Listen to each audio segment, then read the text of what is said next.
everyone, and welcome. If you're here for the first time, we're truly glad you found us. And to those of you who've been here before, it's good to have you back. It really means a lot that you've chosen to spend this time with us again. We try to make each episode feel like a real, unhurried conversation you can settle into. And if you haven't yet, we'd love for you to subscribe. It's a simple click, but it helps us share these conversations with more people who are on the same path as you. Today, we're talking about 10 small, everyday habits that can quietly shape the way you grow and learn. They may seem simple, but they have a way of weaving into your life in ways you might not expect. Yes, and I think what's special about this topic is that it's not about big, overwhelming changes. It's about the little things that almost disappear into the background of your day, but over time, they shape who you're becoming. These habits are woven into the moments you already live through. Waking up, walking, taking a break, winding down. They don't demand a new lifestyle. They simply guide the one you have. And as you listen, I'd like you to imagine yourself in each moment we describe, almost as if you're already living these habits right now. Exactly. We often underestimate the quiet power of repetition, how something small done every day can completely change the way we think and feel. These 10 habits aren't just tasks to tick off a list. They're anchors that keep you steady and help you grow without forcing it.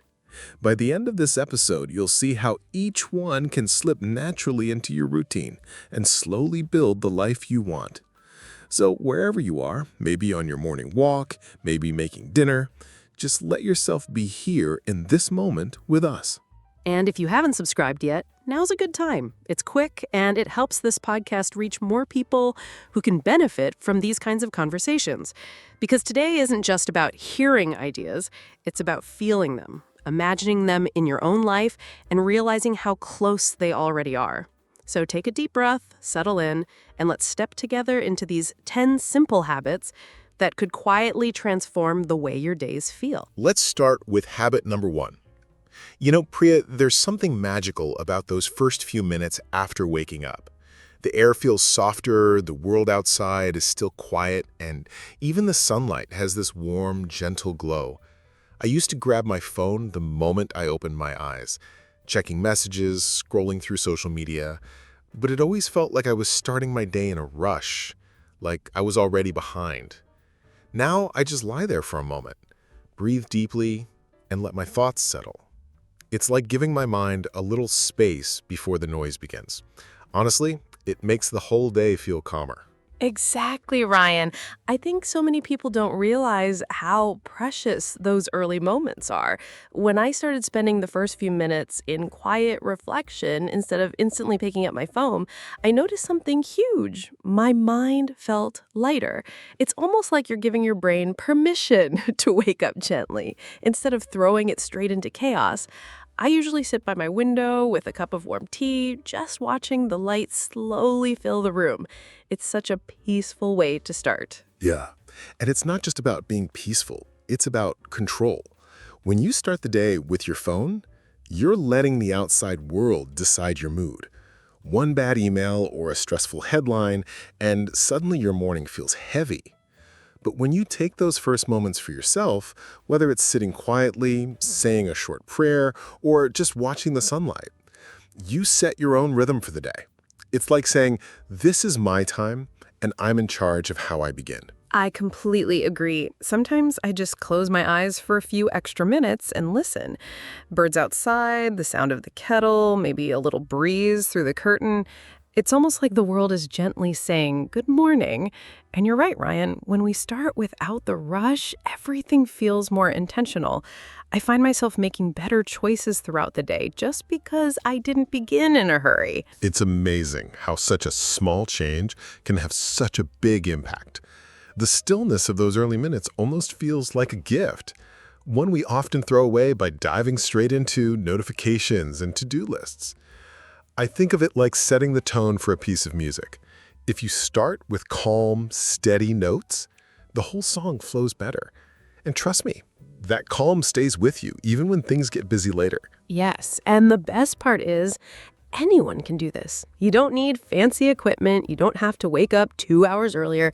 It's literally just a few minutes of being present. That's it. No rush, no demands, just you, the light, and the quiet.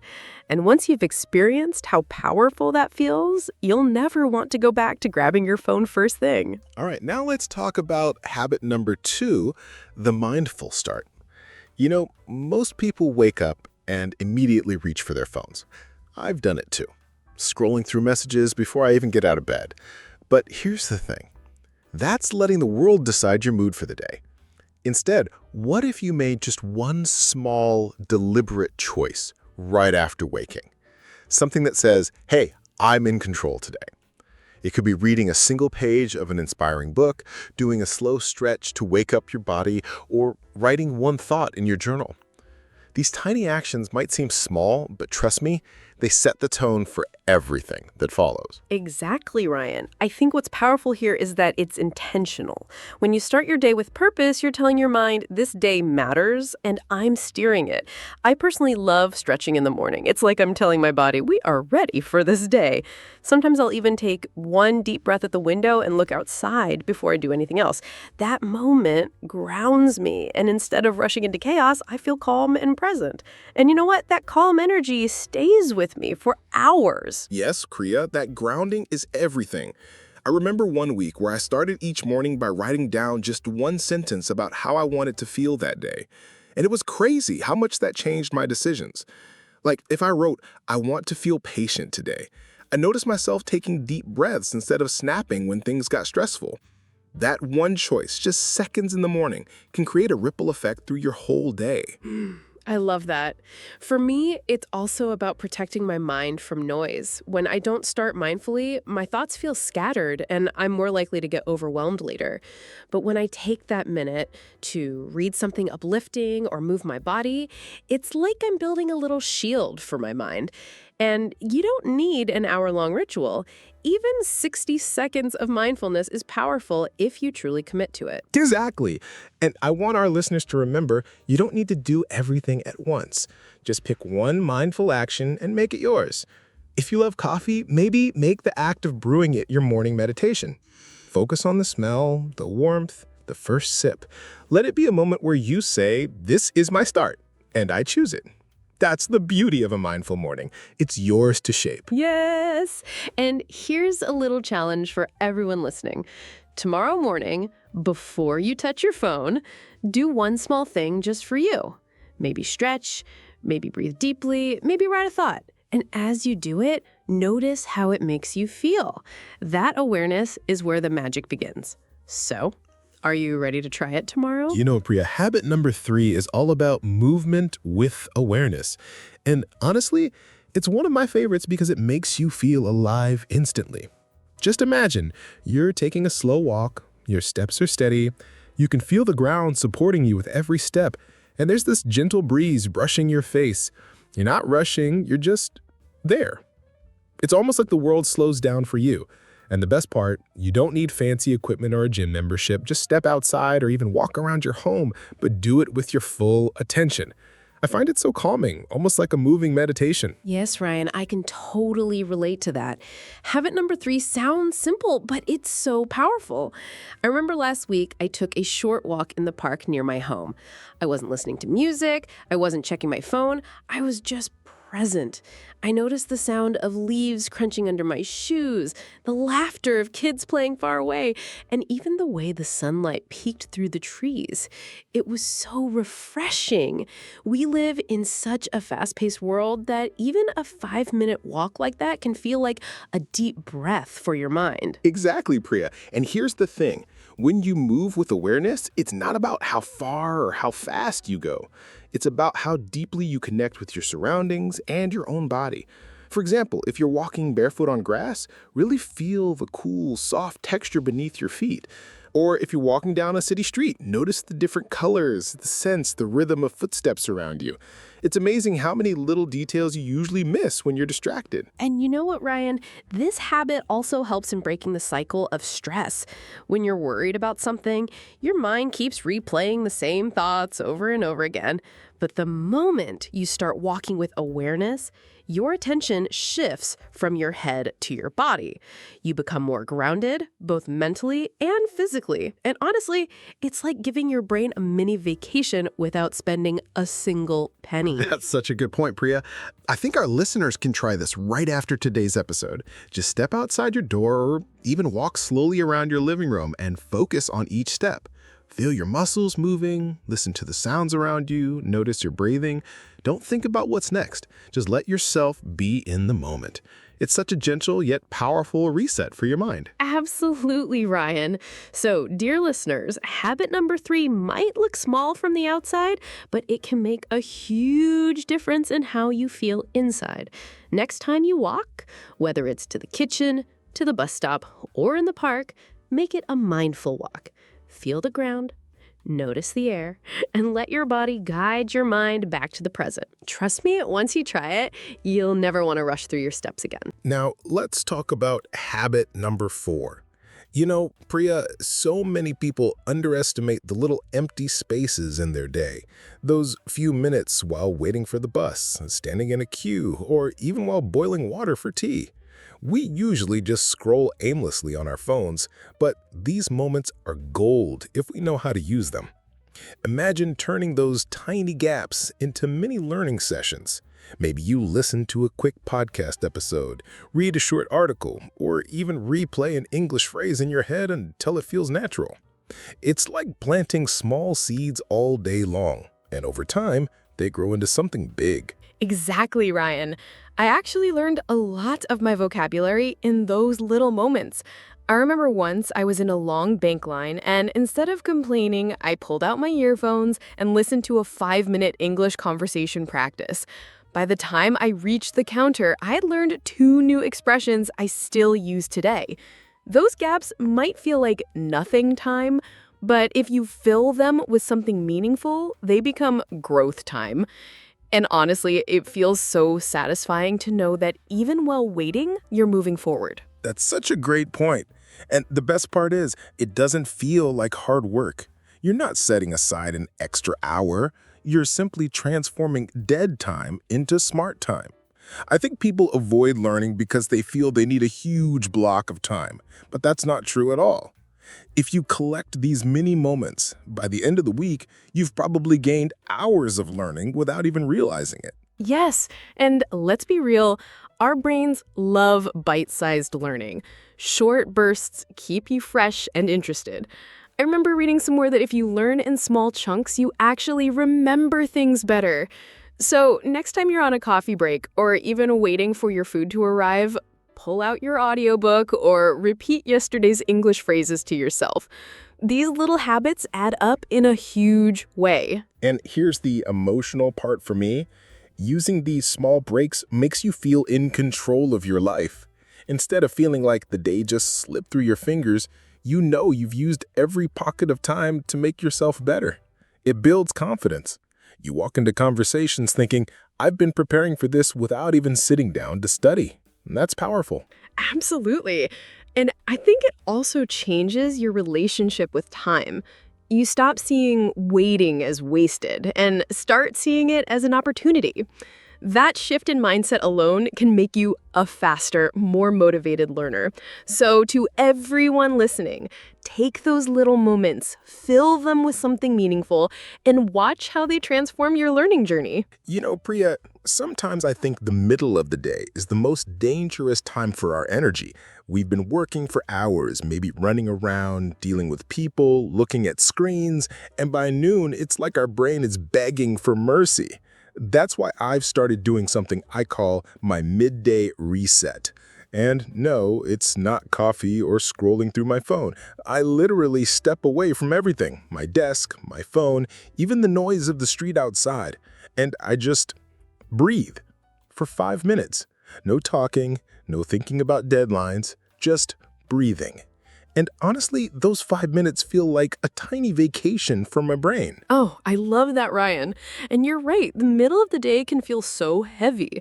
I used to just push through it thinking I didn't have time to take a break. But then I realized if I don't pause, I actually lose more time because my focus drops. So now I'll close my laptop, make a cup of herbal tea, and just sit by the window. I watch the sunlight change or maybe listen to the sound of the wind. It's not about doing anything. It's about letting my mind breathe. And when I go back to work, it feels like I've pressed the refresh button on my brain. Exactly. And I think the magic of this habit is that it doesn't require a special place or fancy equipment. You could be in a noisy office, but you step into the hallway for a moment.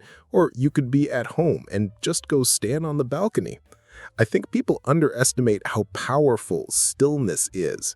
It's almost like you're telling your body, hey, we're safe, we're okay, let's slow down. And when you slow your breath, your whole system relaxes. Your shoulders drop, your jaw unclenches, and suddenly the stress doesn't feel so loud anymore. Yes, and the best part is this habit is free. Anyone can try it. And even if someone says, but I only have 2 minutes, I say, perfect. Take those 2 minutes and step away from the noise because those little pauses add up. Think of it like giving your mind tiny sips of water throughout the day instead of waiting until you're completely dehydrated. Your focus, your mood, even your patience, it all improves when you give yourself that midday reset. That's such a great way to put it. Tiny sips for the mind.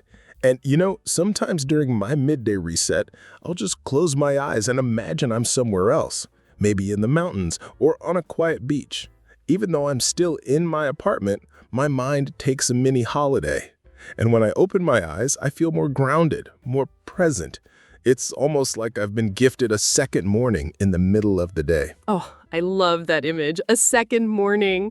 And I think that's what we're inviting my listeners to do. Give yourself permission to pause.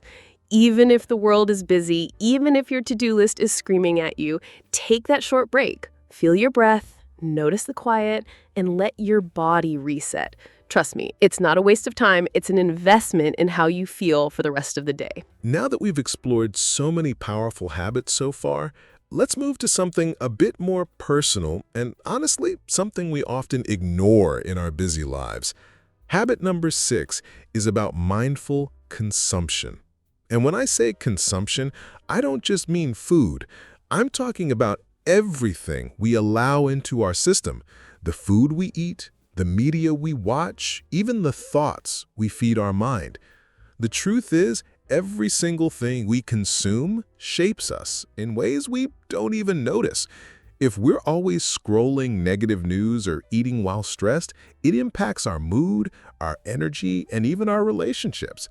So today, I want you to try something simple. Choose one thing to consume with complete awareness. It could be your morning tea, a podcast episode, or even just 5 minutes of positive reading. Be there in that moment fully. Taste it, hear it, feel it. That's how you start rewiring your mind for presence. Exactly, Ryan. I had a moment like that just last week. I was eating lunch at my desk while answering emails, and halfway through I realized I didn't even remember what I had eaten. It was such an eye-opener for me.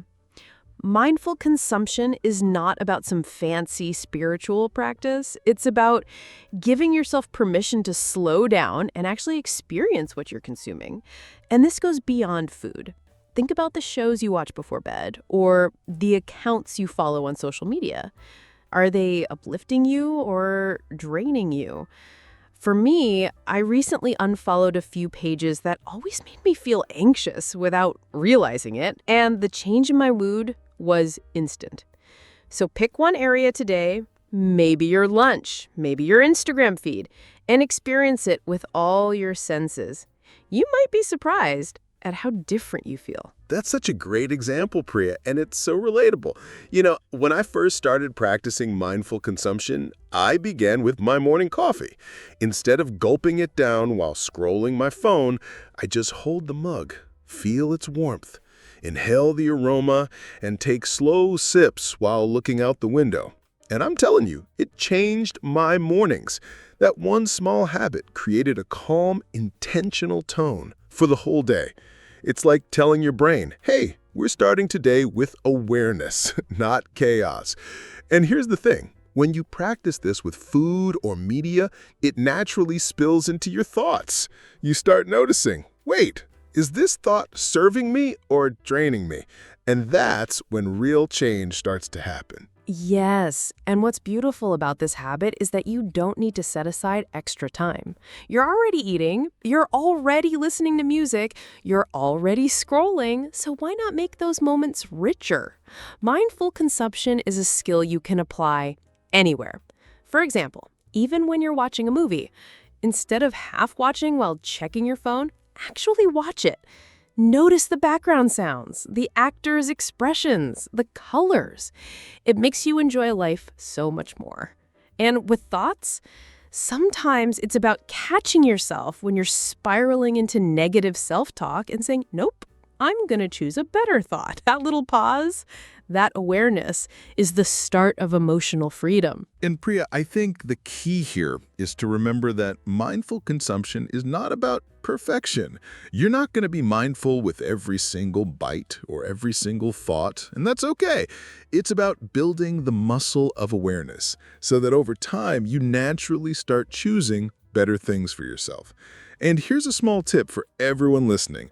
At least once today, pause before consuming something and ask, will this nourish me or drain me? Whether it's a piece of cake, a YouTube video, or a conversation, that question can completely shift the way you live. That's powerful, Ryan, because when you start being intentional about what you let in, your life slowly begins to reflect that inner clarity. You feel lighter, calmer, and more connected to yourself. And you know what? This habit also makes you appreciate the little things more. That cup of tea isn't just tea anymore, it's comfort. That book isn't just words, it's inspiration. That walk outside isn't just exercise, it's peace. So today, to everyone listening, try choosing one thing to consume with full awareness. Be present in it, feel it, live it, and then notice how your day feels different. You know, Priya, lately I've realized something interesting. We're so caught up in doing things, replying to messages, finishing work, rushing to the next task, that we rarely just stop and look around. Yesterday I was walking back from the grocery store, and for some reason I paused. I noticed how the sunlight was hitting the leaves, this golden glow, almost like a painting. And the sound of birds, I don't even remember the last time I truly heard them. It made me feel calm, like I was part of something bigger than my to-do list. I think if we take even 30 seconds to notice these little things, we might feel a whole new kind of happiness. Oh, Ryan, I can completely relate. Just last week, I sat on my balcony with a cup of tea. Normally, I'd be scrolling through my phone, but that day, I put it down. I started noticing the different shades of the sky, blue blending into orange, then pink. And you know what? I could hear kids laughing in the distance, a neighbor's radio softly playing an old song.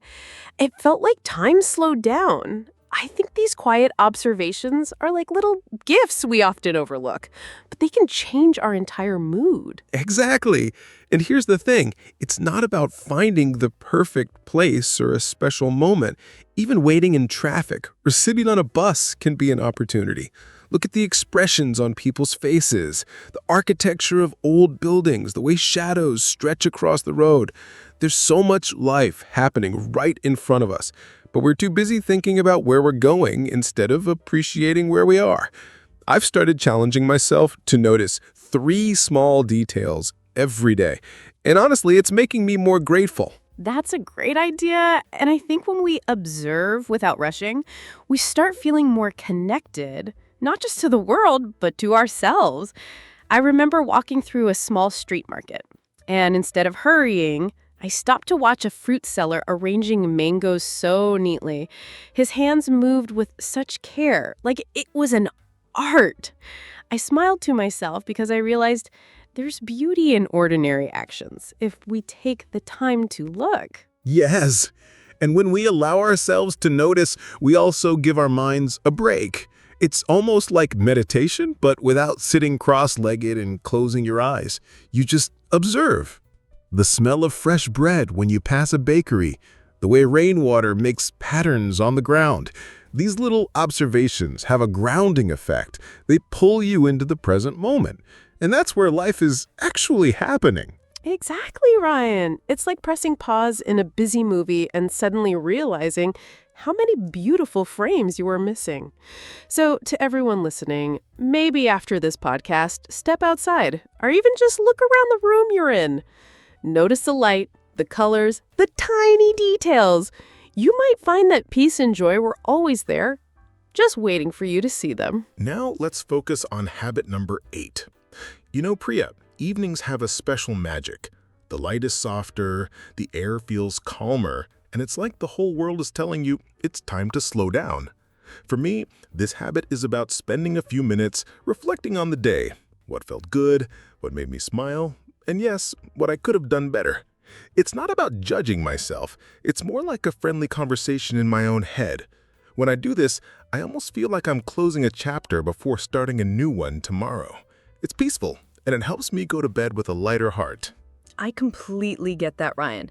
For me, it's like turning the pages of a diary, even if I'm not writing anything down. I sit by the window, maybe with a cup of tea, and I just breathe. I remember the moments that brought me joy, like a good laugh with a friend, and I also think about where I stumbled.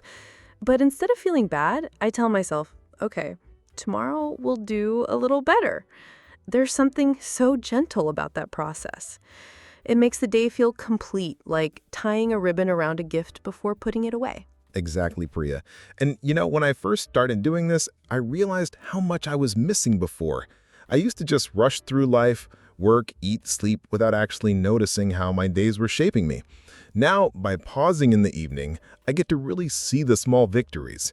Maybe I handled a difficult conversation well, or maybe I stayed calm when things got stressful. These little wins, when you recognize them, make you appreciate yourself more.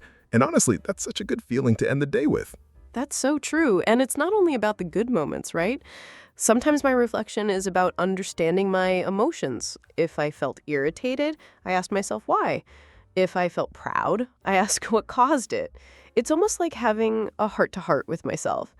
And you know, Ryan, when I take this time, I find it easier to forgive myself for mistakes. That's such a relief because holding on to guilt or frustration only makes tomorrow harder. Evening reflection just clears the emotional clutter. Yes, and I think it's also about setting the tone for the next day. When I notice something I could improve, I don't wait for the new year or next week to make a change. I tell myself, tomorrow we try again. And I think that's why I sleep better now. I'm not carrying the weight of the day into the night. I'm closing it gently, like placing a book back on a shelf. And in the quiet of the evening, that's such a beautiful feeling. I love that image, Ryan. Placing the book back on the shelf. It's calm, it's intentional. And honestly, that's what this habit is about. Ending the day with kindness toward yourself. No rushing, no overthinking. Just a few mindful minutes to acknowledge your journey. And once you make this a part of your routine, evenings stop being just the end of the day. They become your little ceremony of self-care. You know, Priya, I've noticed something magical happens when I pause before sleeping and think of just one thing I'm grateful for. It could be something tiny, like the taste of my morning coffee, or something big, like a call from a friend I haven't spoken to in years. The moment I focus on it, my mind slows down, my breathing feels calmer, and my heart feels a little lighter. I think of it like ending the day on a soft, warm note instead of carrying the noise and worries into my dreams. It's almost like my brain says, okay, we can rest now. I love that, Ryan. I think gratitude has the secret power to change how we see everything. I remember last week, I had such a busy and stressful day. But before sleeping, I thought about how my neighbor brought me a small plant as a gift. I smiled just thinking about it. And that smile stayed with me as I fell asleep. It's funny how something so small can shift your whole mood. When you practice this every night, it's like building a habit of ending your day with kindness towards yourself. Exactly. And it's not about forcing yourself to feel grateful for everything. Some days are hard, and it's okay to admit that. But even on tough days, there's usually one tiny spark we can hold on to, like hearing your favorite song on the radio or a stranger holding the door for you. That one spark can make you feel like, okay, maybe today wasn't so bad after all. And the more we practice finding those sparks, the easier it becomes to see them. Yes, and it's not just about falling asleep peacefully, right? It also changes how you wake up. When you go to bed with a grateful thought, your mind is in a softer place. I've noticed that on the mornings after I do this, I'm more patient, less rushed, and more open to little moments of joy. It's like gratitude at night plants a seed for a better morning. And I think that's beautiful. That's such a good point. It's like giving your brain a gentle reminder that not everything is chaos or stress. There's still goodness even on the messiest days. I sometimes even write it down in a small notebook next to my bed. That way I can flip back through on days I'm feeling low and see all the good things I've collected over time. It's proof that my life is filled with moments worth remembering. And for anyone listening right now, I'd say try it tonight. Just one thing. You don't need to write an essay or make it complicated. Think of something that made you smile today. Close your eyes and let that thought stay with you as you drift off. It's such a gentle, comforting way to tell yourself, I did enough today. I'm okay. You'll be amazed how much lighter your heart feels. Finally, let's talk about habit number 10. And honestly, this one is like the cherry on top of everything we discussed today. It's about choosing one small action for tomorrow before ending your day. Think about it. Most people wake up in the morning and spend the first hour figuring out what to do. That's already an hour lost. But if you decide the night before, okay, tomorrow I'm going to start by writing that email, or I'll begin with 15 minutes of English reading, you wake up with direction. There's this quiet certainty inside you. You don't waste time deciding, you just start. And starting is half the victory, isn't it? Exactly, Ryan. And I think this habit gives you a huge mental advantage. When you know your first step, before the day even begins, it's like walking into the morning already holding a map. There's less stress, less confusion, and you feel more in control. I've noticed that on days I skip this habit, I end up reacting to whatever happens instead of leading my own day. But when I plan just that one small action the night before, I'm calmer, more focused, and honestly, happier. It's such a small thing, but it changes the energy of your whole day. You're right, Priya. And here's the beautiful part. It doesn't have to be a massive plan. We're talking about one simple action, something so small that it's almost impossible to fail at. Maybe it's reviewing 5 new English phrases, calling a friend you've been meaning to speak to, or finally organizing that messy folder on your desk. The point is, when you start your day with a win, your mind says, yes, I can do this, and you carry that momentum into everything else you do. And the emotional side of this is powerful too. It gives you peace before bed. Instead of lying there thinking, what do I need to do tomorrow? You can just relax because you already know. You fall asleep with a sense of readiness. And in the morning, you wake up without that heavy mental load of figuring things out. It's like you've given a little gift to your future self, the gift of clarity. Exactly. And as we wrap up today's episode, I want to say this. Habits like these are small, but they stack up. They make you a little better every day without overwhelming you. If you've been listening and thinking, this is doable, then that's the point. It is doable.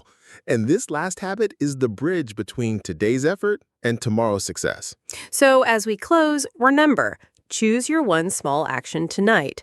Give yourself that clarity and watch how your days begin to feel lighter, sharper, and more purposeful. Thank you so much for joining us in this episode. We've loved walking you through these 10 habits, and we can't wait to meet you again in the next one. Until then, take care, keep learning, and keep moving forward.